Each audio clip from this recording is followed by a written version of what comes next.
Chapter 18, Geriatric Emergencies.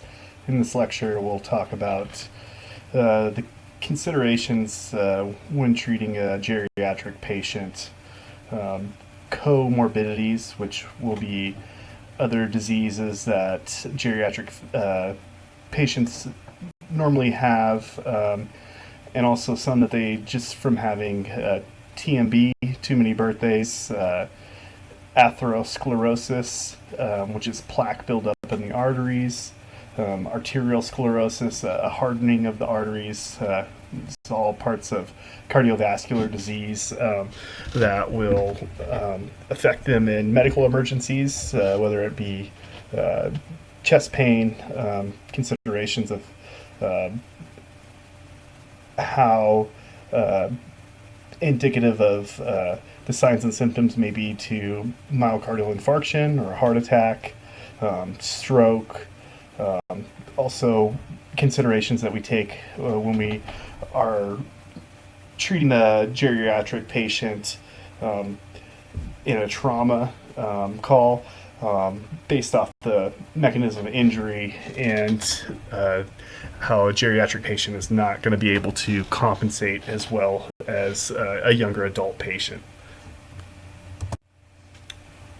So our assessment is going to be the same, except for when we're dealing with a geriatric patient, we have to consider things like medications that they may be on that may mask signs of shock, such as tachycardia, if they're on a beta blocking medication like metoprolol, medications that end in LOL. They may not allow the patient's heart rate to increase, which is generally a first sign that we see in compensated shock. The heart rate will increase, but the blood pressure maintains. So in this patient, we have to be suspecting that they're in shock, even if they may not have that sign of tachycardia. Also, if they may be on blood thinning medication. So we want to make sure that we ask that question to all of our geriatric trauma patients, and suspect that they are on blood thinning medications if they've maybe based off their medical history, or if they have an irregular heartbeat such as AFib. Again, they're part of this triad of patient populations that we have to take extra consideration in trauma, along with the pregnant patient and pediatric patients, because of the physiological differences of a geriatric patient, like the cardiovascular disease that we generally suspect, or other comorbidities, such as diabetes that affect the body systemically all over, and are going to grossly affect their ability to compensate when they're in shock. Geriatrics, the impact of age-related changes on assessment and care. It's also going to change how we assess patients. We need to give them time to respond when we're assessing them. We need to understand the distractions, loud noises, things like that may affect the communication breakdown, and try to limit the number of people asking questions to the patient. Generally, one or two people is plenty, otherwise it starts to become overwhelming. And also, unfortunately, we need to recognize the potential for abuse and neglect. These are vulnerable patients, just like pediatric patients are, and unfortunately, it's pretty rampant elderly abuse, and we are mandated reporters for this, as well as pediatric abuse. A geriatric patient is, by definition, a patient that's 65 years or older. As of 2010, which I'm sure this number has grown exponentially. There's 40.3 million patients over the age of 65. and a lot of people, are living longer because of modern medicine and medications. And so, in a way, this is some job security for EMS, but it is also a different population in terms of considerations that we have. Some things about the medications they have, other comorbidities, and difficulties in the assessment process. Natural aging process results in decline in the function of all body systems, and it becomes more rapid the older that a patient gets, and this could result in more falls due to poorer vision, poorer mobility, and after the fall, whether it's blood thinning medications that they're on, or just osteoporosis in their bones, the likelihood of having a significant injury increases as well. Do not prejudge physical or mental condition of older patients. Don't assume that somebody is hard of hearing. That might cause you to speak extremely loud to an elderly patient that isn't hard of hearing. Don't If they're slower to respond, it may not be due to the fact that they have any cognitive deficit, Parkinson's disease or dementia. It just may take them a little while longer to communicate. So you, being a part of this conversation with them as you're assessing them, have to take that into consideration. You must conduct complete full body examination on all patients.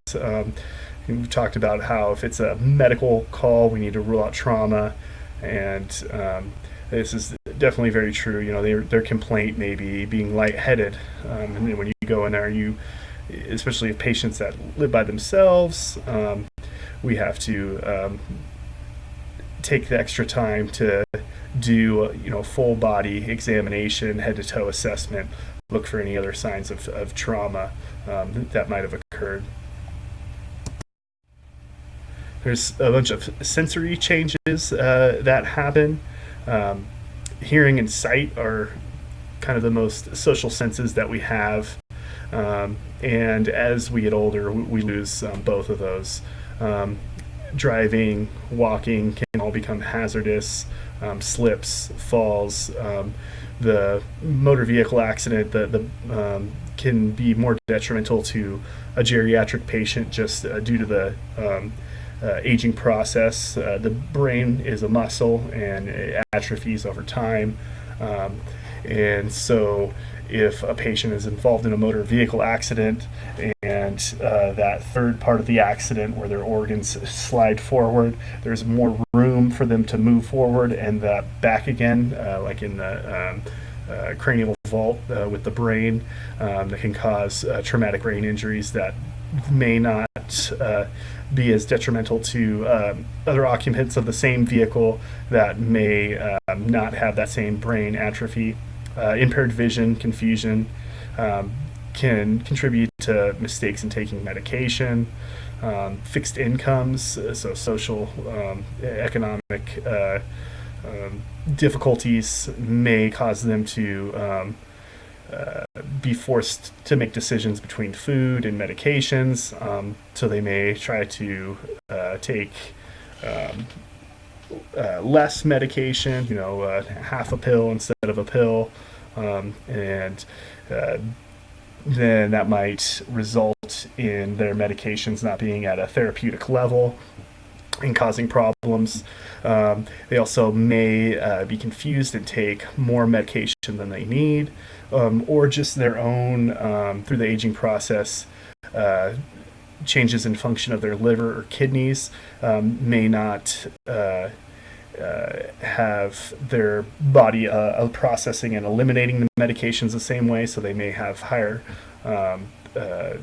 they may have a stronger effect due to the same amount of medication.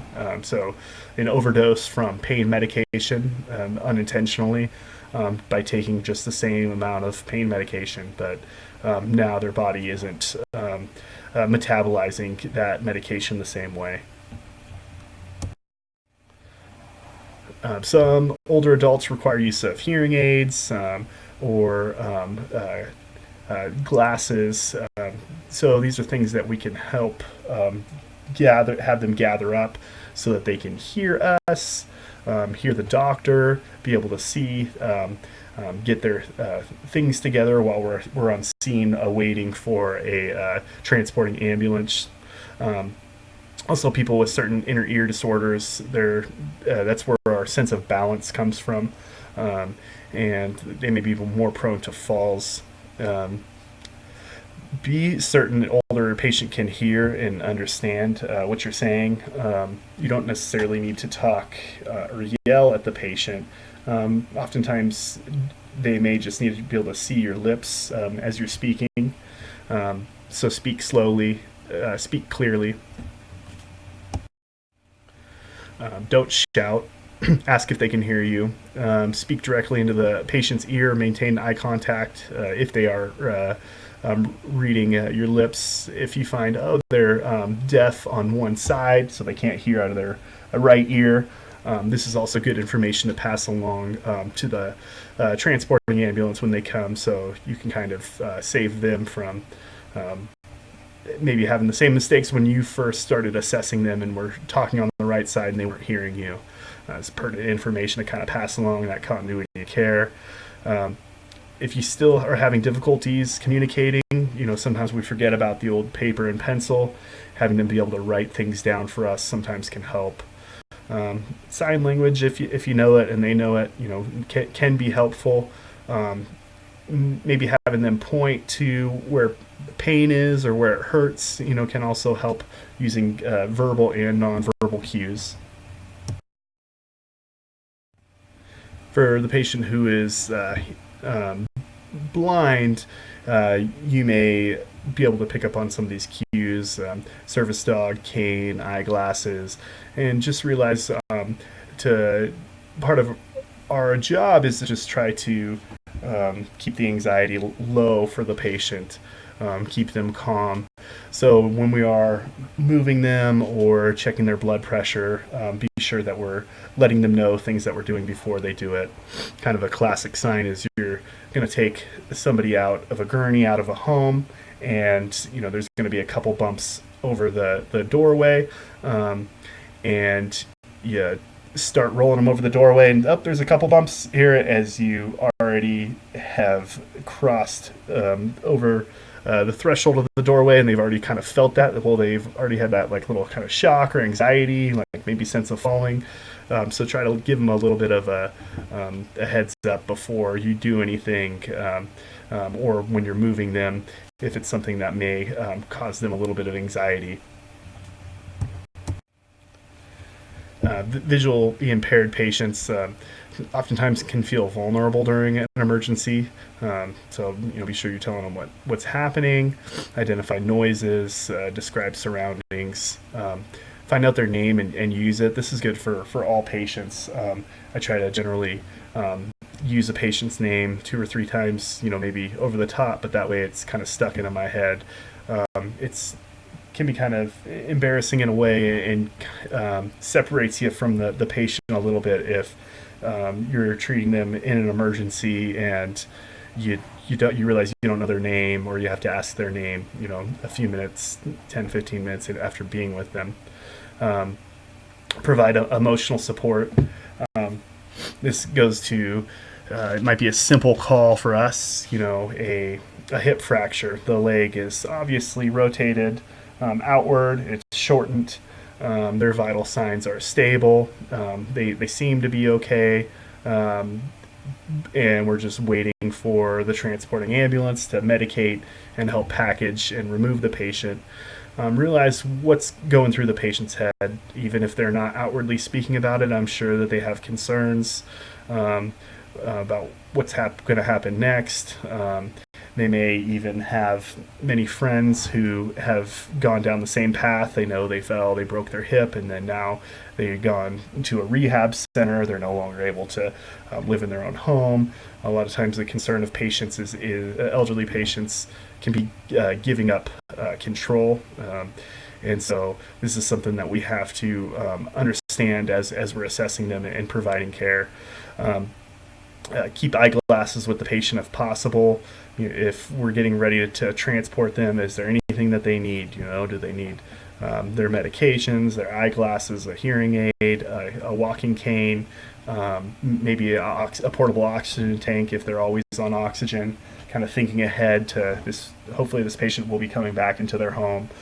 So we can get anything they may need. If it seems like they may be going for a while, help them pack a bag of some personal effects. So once transporting ambulance arrives on scene, you can get them off of scene much quicker. Some techniques for communicating with older patients. Identify yourself. This is especially true with the medical alarm activation. Which we get a lot of those, and then a lot of times it's an accidental activation. And think about the patient population up here. A lot of people may be carrying, may have guns for home protection, and we're just trying to get into the house to make sure that everybody's okay, but they didn't call anybody. They didn't know that they set off their medical alarm. So be sure you're identifying yourself as you're knocking. You don't need to stand right in front of the doorway. You can kind of stand to the side, just in case they are, scared and for some reason think that you may be an intruder. Speak slowly and distinctly. Make sure that you are looking at the patient. Same thing with kids. I've found with elderly patients when they have adult children on scene. Oftentimes we'll try to speak for the patient. Sometimes this is necessary. The patient can't speak for themselves, but we have to recognize the patient as well. They may be able to provide better information, so kind of talk with both of the child and the patient. Explain what you're going to do, clear, simple language. Listen to the patient. If they say they don't want to go to the hospital, it might be something super obvious that they need to go. They need medical attention. So find out why. Best question if someone says, I don't want to go to the hospital. Okay, why don't you want to go to the hospital? I know I had a call where there was a woman, elderly patient, involved in a motor vehicle accident. She had some pretty significant injuries, but was very stable and said she didn't want to go to the hospital. And when we asked why, she was worried about the groceries in her car that she had just bought that they were going to spoil.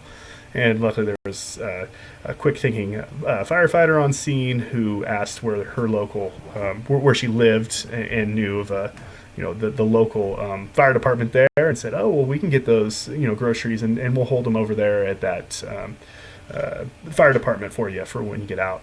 Now, did this ever happen? I'm not sure, but it did allow the patient to be more comfortable and agree to come with us, which she most definitely needed to do due to her injuries. But we got to listen to the patient, find out what their problems are, and be able to work that out. Show the patient respect. Do not talk about the patient in front of the patient. Again, if we're communicating with other family members, just be kind of respectful that and talk with both of them. Be patient. It may take some time, especially it might be they're acting differently, a little altered, and then now we're in this zone of, is this a neurological deficit, right? Is this a stroke or something going on that way? And if lots of times if we can get the family to kind of help us urge the patient to go, that is, or talk the patient into going, find out why they don't want to go, as opposed to if we think that they may have a serious, medical condition going on in danger of life, and they're not making great decisions. 5150 is something that can be invoked as far as a hold, but it may not be the best option. So try to be patient and work these situations out. Use your verbal judo in order to get the patient on board with their own treatment. So now we'll talk about some musculoskeletal and mobility issues. As we age, there's a lot of changes in the musculoskeletal system.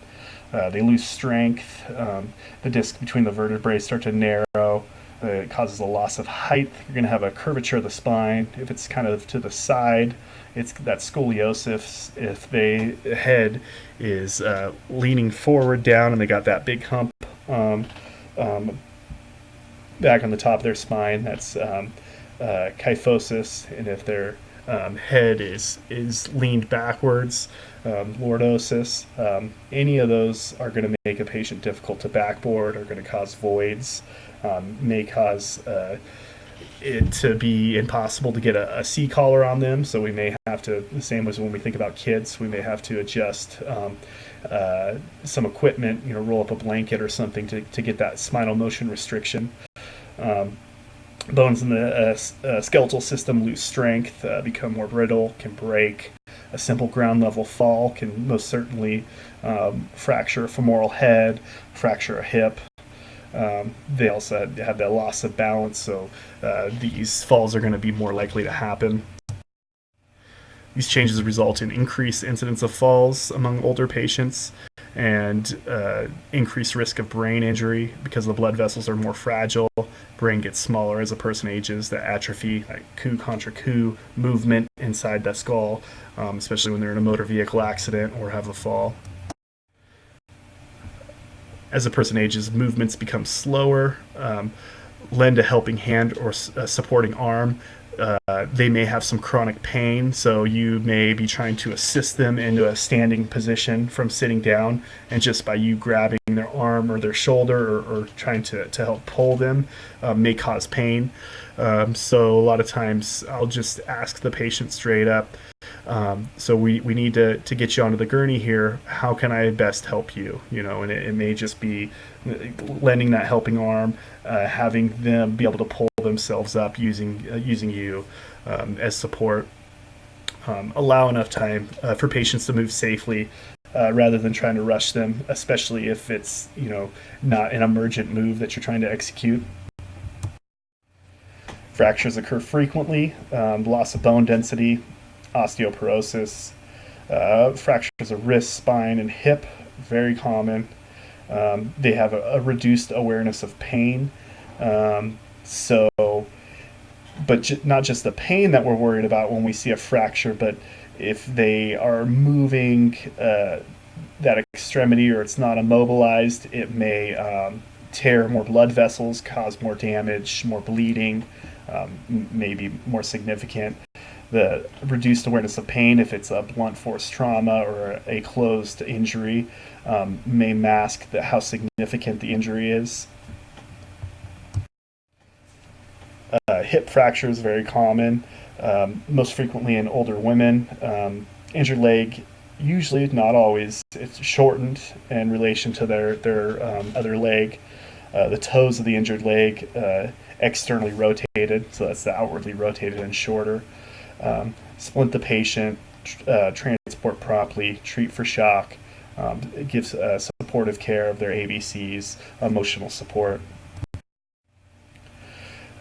Conditions that may occur with age: hearing loss, impairment, sight loss, loss of sensation, slow physical movement, fractures, senility, up to the point of dementia or some spectrum of that. And then realize too, they may not be diagnosed with having dementia. This may be kind of the family starting to notice, odd behaviors, and it may be just that senility coming to play, or that may be underlining, and they also have another medical issue. So we kind of have to respect that as we're assessing them, and that's another reason why we usually do a full head-to-toe assessment, when we're not sure what the whole story is, when things aren't adding up. They're based off what they're telling us because they may not know completely what's going on. Loss of bowel movements or bladder control, another condition that affects geriatric population. They're generally less able to fight diseases. Their immune system become less effective. This is again why we need to be diligent that we're performing our skills adequately, even when it comes to, we show up and a patient is on the ground and altered, sluggish to respond, and make sure that we're not doing more harm to the patient. Things like aspiration pneumonia, if we're, over ventilating the patient, can cause more problems. They're not able to cough as effectively, so they're not able to clear their lower airway, more likely to get pneumonia. They have increased difficulty handling secretions. Cardiovascular disease, these are conditions that affect the heart and the blood vessels. Person ages, they lose the ability to speed up heart contractions, and the blood vessels become stiffer and narrowed by fatty deposits. That's the atherosclerosis and arterial sclerosis. This will increase the occurrence of heart attacks and angina and congestive heart failure. If the piping that they are needing to pump the blood through becomes more narrow because of those fatty deposits and the atherosclerosis, and the arterial sclerosis, they become more narrow, then the heart is going to have to work harder to pump against that in order to get that cardiac output or that blood flow to the tissue. And so that can also cause an enlarged heart. So they may be more likely to have dysrhythmias, heart less responsive to the normal electrical current of the heart, causing lots of cardiac issues. Congestive heart failure may not be something that they are diagnosed with because maybe they don't go to the hospital or to the doctor as much as they should. Signs that they have this, even though they don't necessarily know it, would be they need to sit upright in order to sleep, or they have the 50 pillows behind them in bed, or they have to sleep in the recliner chair instead of in bed.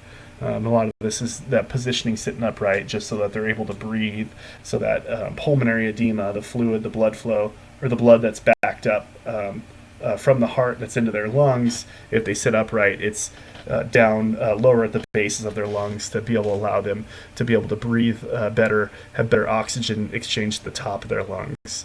So these sometimes are things that you can witness on scene with that before they even know what's going on. Strokes and abdominal aortic aneurysms, two common conditions because of the blood flow in these blood vessels. They may have hypertension and a high blood pressure for extended period of time is going to weaken these arteries and cause those aneurysms to be more likely. They may not have classic signs and symptoms. They've got a decreased awareness of pain. So we need to treat older patients with a high degree of suspicion, whether it be a medical or a trauma call. The alveoli lose some of their elasticity as they age. Muscles associated with respirations become weaker. They may have acute respiratory diseases. They may have COPD, chronic obstructive pulmonary disease, which is going to cause a narrowing of those lower airways, less elasticity in the alveoli, poorer oxygen exchange. They may have asthmatic asthma associated with it as well. The COPD, like we talked about, a cold or other respiratory infection can result in a medical emergency. They have less ability to fight off these infections. They have other comorbidities that make it difficult for them to compensate. Acute respiratory disease strikes quickly. Pneumonia, very common. A physician should examine an older patient who has congestion and a possible fever. Those are two classic signs, symptoms of pneumonia. Carefully examine patients, secure an accurate medical history, past and present. Treat the patient's presenting symptoms. If they're in respiratory distress, provide high flow oxygen. We've talked about how COPD patients may have lower pulse ox, and they also have that hypoxic drive.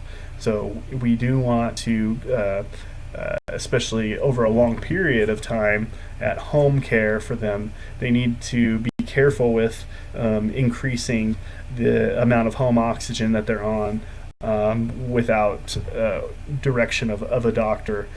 But in the acute setting, if they're having difficulty breathing on their 4 liters per minute home oxygen via nasal cannula, it is appropriate to upgrade them to a non-rebreather, especially if they're showing other signs of respiratory distress, as far as positioning, tripoding, accessory muscle use, things like that. Cancer can strike any part of the body. Patients may be terminal on cancer and may even have a DNR, but a DNR, do not resuscitate order, does not mean do not treat. So we still may come in contact with terminal patients where there's no real,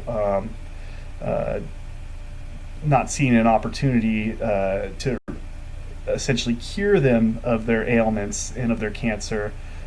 They're considered terminal and palliative care just to keep them comfortable. But that doesn't mean that they need to be, in acute pain, be short of breath. We need to look for signs of shock and provide support and transport. Altered mental status is a common cause of activating 911 for elderly patients. Big problem may be just hypoxia, lack of adequate oxygen to the brain.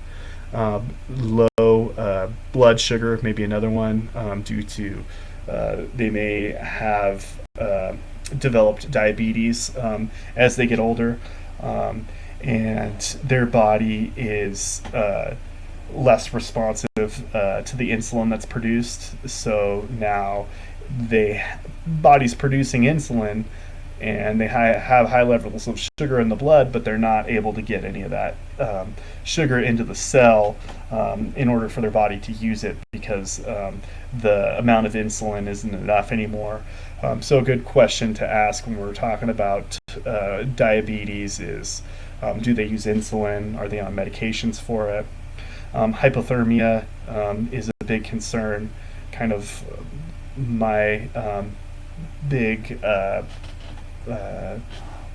thing to consider as we're first responders there on scene is not necessarily the outside temperature, but the temperature that the patient is in. So, could be 104 outside, but the patient had the air conditioning unit on in their house, and they slipped last night on the linoleum in the kitchen, and they fell on their hip, and they broke their hip and weren't able to get up. They were incontinent of urine, and so now their clothes are soaked. They're laying on the cold linoleum, and the ambient temperature in the home is not the 104 that it is outside. There's a very good likelihood that they are hypothermic, and combine hypothermia with trauma, and there's a good chance that they are going to have a poor outcome. So we need to, as we're treating for shock and trying to keep patients warm, realize if they have clothes on that are soaked from urine that's cold right next to their femoral arteries right there, that's cooling them down significantly. So not just treating the patients for the signs and symptoms, but kind of recognizing the whole picture with the geriatric patient is of the utmost importance. Many older patients take large number of medications every day. They may see several doctors for different conditions. They are supposed to be regulated as far as what they're getting and having pharmacists understand that, but they may be seeing one doctor for pain control and then their regular primary care physician. And unfortunately, a lot of people just don't understand the medications that they're on. And so they sometimes may have a reaction. So when we talk about medications and sample signs, symptoms, allergies, medications, past pertinent history, last oral intake, and events leading up, remember medications isn't just what they're taking, but has there been any changes in the medications that they're taking? Some medications interfere with others, some cause adverse effects. And they also may not be taking their medications as instructed, either due to a progressing dementia or just them by choice because they can't afford the medication or for whatever reason. So again, kind of understanding the whole picture and providing that to the transporting ambulance so they can best treat the patient. So the best thing to do to determine which types of medications the patient takes is ask where their meds are. Get these bottles, get them down, write them down for the crew. How much dosage if you have time. If not, just keep all the medications together in a bag or something to give to the transporting crew. Bring those medications to the hospital unless they're in like those calendar Monday through Monday through Friday pill containers, and there's no that's not necessarily what we want. We want to get the actual pill containers that say what the medication is, what their dosage is, how they're supposed to be taking it, and that sort of thing. Infectious in sepsis caused by bacteria, virus, or fungi. They can affect the body systems differently. Older patients have weakened immune systems, so they're not going to be able to fight off these infections, and they may cause sepsis, which is a systemic, affecting their entire body. May even cause them to be altered, have that altered mentation. Kind of going through medic school when we do our clinicals in the hospital, and someone would come in altered, and trying to figure out what's going on, and no real great story, couldn't figure it out, and after doing lab work, 9 times out of 10 it would be a urinary tract infection, UTI. And so basically they have a less of a sensation of pain, and combine that with the fact that they may be incontinent of urine. It's kind of a breeding ground for infection as it works its way up and then progresses into sepsis, and then it starts to alter their mentation or their thought process. Fever and fatigue are real common signs. Coughing, muscle aches, right? Just sore all over, generalized weakness, diarrhea. Sepsis is severe, potentially life-threatening complication of infections. It occurs when chemicals are released into the bloodstream as a result of the infection. So these chemicals that are released can cause a myriad of problems, including dysrhythmias. It triggers an inflammatory response throughout the body, making all the cells in the body leaky of all their fluids, so that can make them really hypotensive. And so if they're hypotensive, they're not perfusing their tissue as well. So now we're getting hypoxia of their organs. It's the most common in older patients, weaker immune systems, and it can progress to septic shock and death quickly. Older patients show signs and symptoms of infection. They should be evaluated by a physician about possibility of infection and sepsis. This is also, though, why we have to make sure that we keep our equipment clean, because some of these infections that they get oftentimes because they're in skilled nursing facilities, or they are in rehab centers or in the hospitals themselves. Long-term care patients, patients with chronic conditions now treated at home by nurses and family. That would be the source that you'd want to go to get their information. Talk to the nurses, talk to the family members. They may have some complex devices, ventilators, oxygen enrichment devices, surgical inserted breathing tubes, tracheotomies, monitors, things of that nature that you may not have a good understanding of, but generally the nurses, family members do. So work with them and support their airway, breathing, circulation as help will arrive. Patients with certain heart conditions, they may have pacemakers, automatic defibrillators. So a pacemaker essentially will recognize a heart rate that's not fast enough and will give a little shock in order to maintain that heart rate at a rate fast enough for adequate perfusion.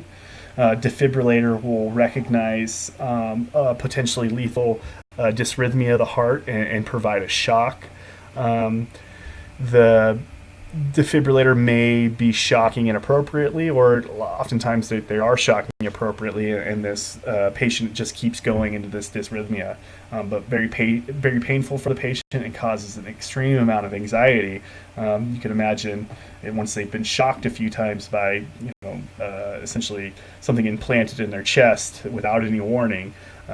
They're going to cause some anxiety, increase their heart rate, which may cause this more likely to go into another dysrhythmia.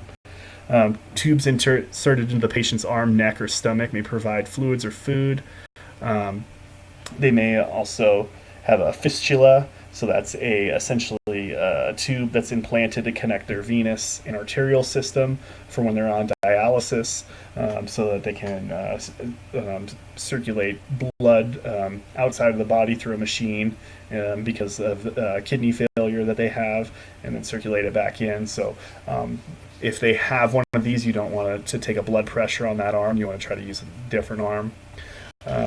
Catheters may drain urine from the patient's bladder. It's kind of talked about how often patients that are altered or present with these acute changes will be from a UTI, so much so that most people in EMS that have been doing it for a while can go into a room and smell that, and it smells like a UTI. Other things you might be able to check that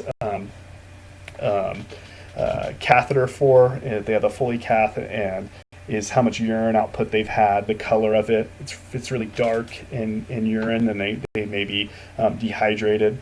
They also are going to be taking a wide variety of medications. The big ones to be looking for and recognizing for trauma would be, of course, the blood thinning medications, Lovenox, Coumadin, and sometimes they'll consider, or have been told, that since they take aspirin, that's blood thinning medication. We don't generally consider that a blood thinner for when we're activating trauma alerts and things like that, but blood thinning medications is something that you want to be asking pretty readily. So this is essentially showing a feeding tube, and you see it's covered up with the bandage, so if something got dislodged there, or infection or something like that. This other gentleman has a machine, a ventilator that's breathing for him through his trach. You don't necessarily have to know how to operate the machine, and oftentimes healthcare providers or families will know. In the instance of a failure of that, then you would just essentially have to take on the role of delivering positive pressure ventilations with a BVM. So patients who require long-term care, you need to assess the immediate problem. Why did they call 911? Try to figure that out. That's their chief complaint. You need to work through your assessment to provide steps for immediate care. Take care of their airway, their breathing, their circulation. Don't get distracted by the complex equipment. You don't need to know how to work that equipment, but if it is something that needs to go with them, maybe start to mention that to the caretakers or family members. Because if it is something that we're going to bring with us, we'd want backup batteries, things like that. Question the patients and the caregivers. Good time to learn, right? Don't feel that they expect you to know how to use this equipment. Oftentimes they're really good. They're trained at it, and we can get a lot of information from them and kind of learn at the same time. Most of the time, you only need to stabilize them a few minutes until the ambulance arrives. Depression, most common psychiatric condition by older adults, and you can kind of see, given their hearing loss, their vision loss, their weakness, their inability to be as mobile as they would like to be, the senility, the incontinence of urine, things like that. The death of loved ones around them, rates of depression rise significantly as they lose independence. They really grip onto that. So the control thing is something that we have to overcome when an elderly patient is having a medical emergency or a traumatic emergency. It's more common depression in women than in men. Living in nursing homes or living alone, loss of spouse, close friends, all can be contributing factors.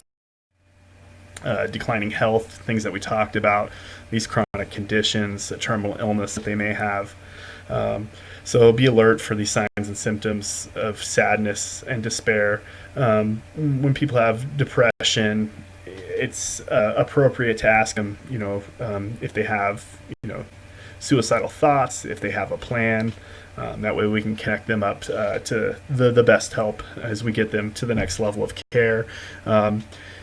It's not necessarily, if you ask them that, they're not going to be like, oh, I should have a plan, and they're going to go out and construct this plan and take it out just because you reminded them. It's either there or it's not. The vague, like, I just can't take it anymore. I wish I was dead. I wish I wasn't here. That's a lot different than, do you have a plan? Well, yeah, I got a 45 caliber next to my bed with one bullet in it that I'm just waiting for you, right? It's something that's more specific and laid out. It is more ominous and more indicative that they're actually going to take it out and do the act. If you observe these signs of depression, bring them to the attention of the other providers. So older men have the highest suicide rates of any age group. They also choose the more lethal means, so results in more deaths from suicides than any other group. They just generally, aren't going to take, a handful of pills or do a slit their wrist. More likely they do a very lethal, using a gun or something of that nature. Factors that contribute to this: physical illnesses that we talked about, especially if it's a terminal illness, loss of loved ones. Alcohol abuse is a huge kind of catalyst for suicide. Listen carefully to the patient. Be alert for indications of hopelessness, depression, or any attempts of suicide, thoughts of suicide. If you suspect that they may be considering suicide, even if that's kind of the only thing that's going on with them, we need to still be arranging for transport for them to get some help. Dementia is a pattern of decline in mental function. Most marked is the impairment in memory. May have a decreased reasoning, judgment, comprehension, ability to communicate verbally. So very difficult patients to assess and talk to. And you can get just in this loop where you just go around and either maybe they're saying yes to everything, or do they really understand what I'm saying? Another difficult aspect of that is the dementia patient that's acting different today, and then a health healthcare provider or a family member activates 911, and then you show up for an altered patient who's normally altered. Well, so you really need to kind of work your way to get to the bottom of it. What's different about them today? Right? I don't know them. This is what I see, or what specifically did you see that's different from them today? Like, well, normally they're able to play dominoes with me in the morning, and today they couldn't even hold a spoon to eat their cereal. Okay, great. That's a place to start. I kind of know as far as evaluation, because once we transport them and get them away, if they start, acting differently, we kind of need to know what their baseline is. What's their normal? So 20 to 40% of people older than 85 have some degree of dementia. So that's a significant number. And there's a lot of people out there that are over the age of 85. And there's some that they don't have any of this dysfunction. But there's many that do, and they may not recognize it in themselves. They may have small strokes, the trans ischemic attack, the hardening of arteries, may cause, hypoxia, and heredity, just the genetic lottery. They may not have won out as far as getting an onset of dementia at their elderly age. Alzheimer's disease is the most common type of dementia. It's a chronic degenerative disorder, attacks the brain, and results in impaired memory, behavior, and thinking. In the terminal stages, patients may be unable to walk, lose control of their bowels and bladder, and become unable to swallow. It's a very, as the disease progresses, a debilitating disease, and very difficult for patients and family members to deal with it. When caring for patients with dementia, speak clearly, use their name, let them know what you're doing, even if they're not really responding to you. Still explain what you're doing, talk to them. This is kind of that part of that compassion side that we signed up for. As we get the geriatric populations that are getting older, or patients that have dementia, Alzheimer's disease, other diseases, it's a inevitable factor of EMS and calls that we run on. And so it's not just going to be the grinding motor vehicle accidents on the highway. A lot of it may just be dealing with even new onset dementia, Alzheimer's, and families that are unable to deal or don't know what's going on with a family member. And so we're going to be compassionate, support their ABCs, and get them safely to the hospital.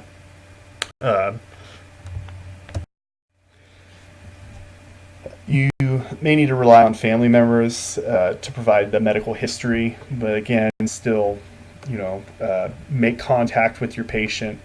Even if you're going in and you kind of get hit at the door with a family member, a caregiver to provide you information, great. You want to get that information, but kind of have them walk and talk with you as you go get eyes on the patient, get that general impression, get hands-on.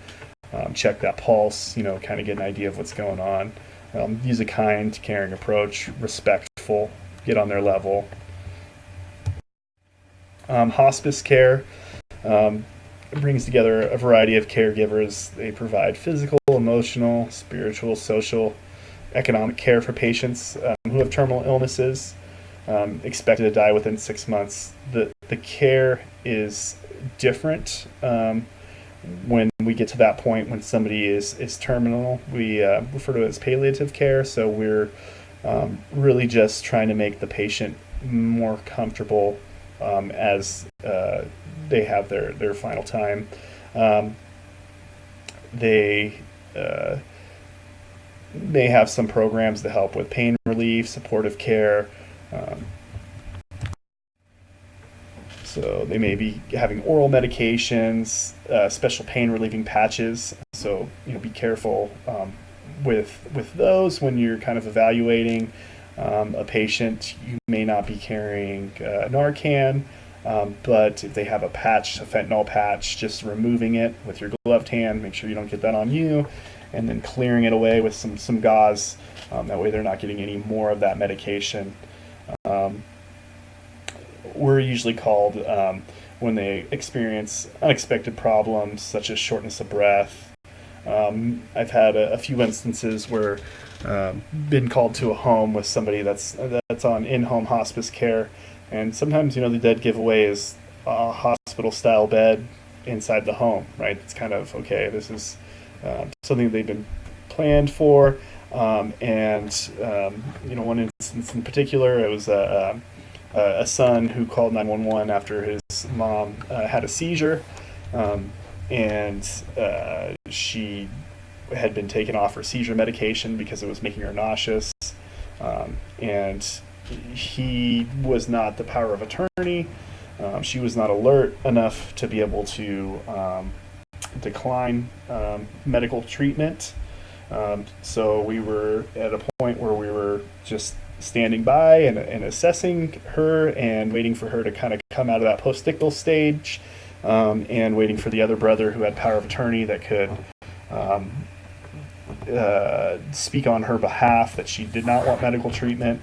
Kind of in that time, I called the online medical control, so I called Banner Hospital and apprised them of the situation. And it was kind of, we'll obviously see her and take her, but it sounds like she stopped taking a medication that prevents her seizures, and our recommendation would be that she takes that medication. So, and then as I came back to talk with the son with that information, the other brother, the other son, came to scene as she was kind of coming around enough to deny that she didn't want to go to the hospital. And I did feel really bad for the son who was taking care of her, and he felt bad as well, because he felt like maybe he shouldn't have called 911. But it's just made me realize how difficult it is for families who take care of terminally ill people that don't have medical training. I mean, I don't I totally understand that he when he saw her have a seizure, that he kind of panicked and called 911, even though he was informed beforehand that it was to be expected. And so, I kind of took the time to talk to him and about how, it's going to probably happen again. Things are going to get, worse for her as she's on this palliative care only, with the goal not trying to cure any of her ailments, but just make her comfortable. But as always, we're trying to be advocates for our patients and do what they would want. So that kind of brings to the advanced directives that we talked about. There's the DNR, do not resuscitate. It means that we can withhold CPR, other life-saving measures, if the patient's heart stops and if they stop breathing. It's important to know the regulations concerning these documents in your state. So basically ours in California, they can have a medical alert jewelry that states DNR on it. Otherwise, we need to have that document. It does not outdate, but it needs to be signed by their physician. And some of these ailments happen quickly, so they maybe not have had the paperwork signed yet, but they have it. And so we're kind of bound to render care unless that document is signed by a physician. If you can't determine whether advanced directive is valid, then treat. It's a better stance legally to treat, administer care than to withhold it. That being said, morally, if the family is very flustered and we show up and it appears like they are in this palliative care, assigns like a hospital-style bed in their house, a very thin, undernourished, appears terminal type of patient, and it before I immediately pull them off the bed and start compressions, I may give them a minute to find their the DNR and to kind of get that straightened out.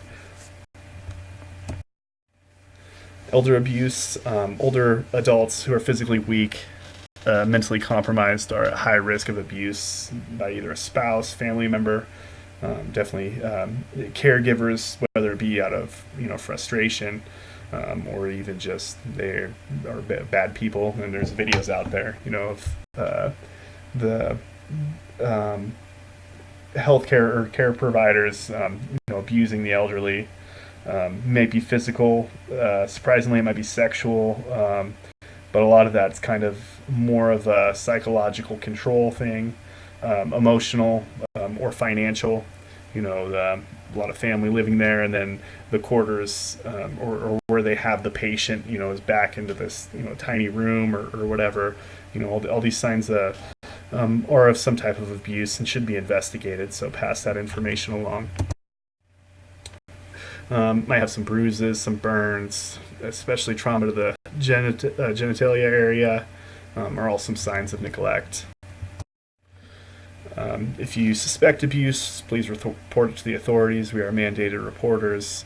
There are many community-based programs that help: physical assistance, nutritional support, emotional help, and honestly, sometimes, and I've been part of many where it's not the ill intention of the family; they're just not able to provide the care required for their family member as they are getting older, and they may not be aware of support that's out there. So it may not be a bad thing that you have them reported.